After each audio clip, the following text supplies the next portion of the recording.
Violence is a prevalent part of American history as well as American modern day. We as Americans must be educated on the country's tragedies in order to not only remember the victims but also try to prevent similar incidents. We will be giving examples of and describing 3 different major violent crimes committed in America: mass shootings, domestic homicide, and police brutality. The Sandy Hook shooting happened on December 14, 2012, in Newton, Connecticut at Sandy Hook Elementary School. At around 9:35 a.m. to 9:40 a.m., the perpetrator was Adam Lanza, who took the lives of 20 children and 6 educators before taking his own. This event has often been labeled as one of the deadliest mass shootings to take place in the U.S. According to the Commonwealth Fund, the U.S. ranks at the 93rd percentile of all countries and territories for overall firearm mortality. According to NPR, the U.S. has the 28th highest rate of deaths from gun violence in the world, 4.31 deaths per 100,000 people in 2021. For developed countries, these statistics are shameful and need to be improved upon. Sandy Hook was one of the first and most devastating school shootings in America, sending the country into a state of mourning, shouting "never again," while the government refused to put more restrictions on guns.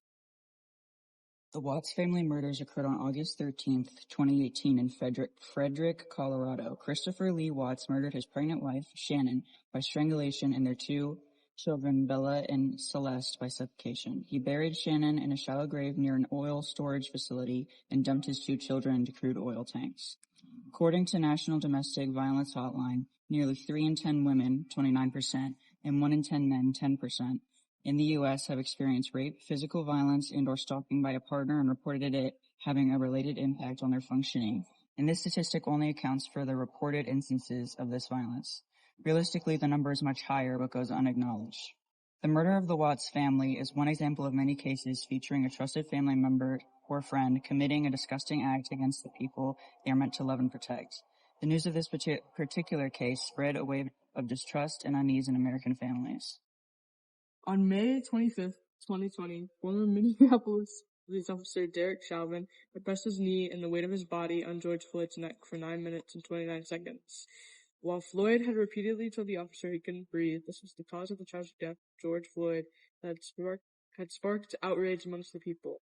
There were mass protests across the globe protesting against police brutality and the treatment of Black people by authorities.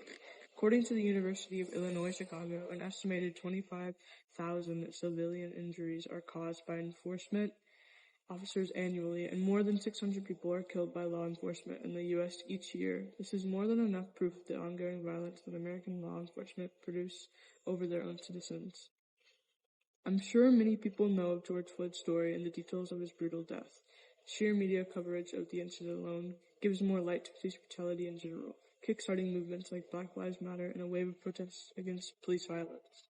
2 of the 3 tragedies we shed light on were caused by failure on the government's part. Gun laws and police actions need to have more restrictions and harsher punishments if broken. Law enforcement officers have too much power over their citizens. They are meant to protect and serve, not dictate and control. The remaining tragedy, being the Watts family, was entirely caused by Chris Watts' actions and no one else's. A betrayal like that is no one's fault but the attacker, regardless if the victim may blame themselves for their attacker's behavior. If you feel as though you are in an unsafe situation, try to reach out for help, even if it's hard. It can protect you and other family members from further harm.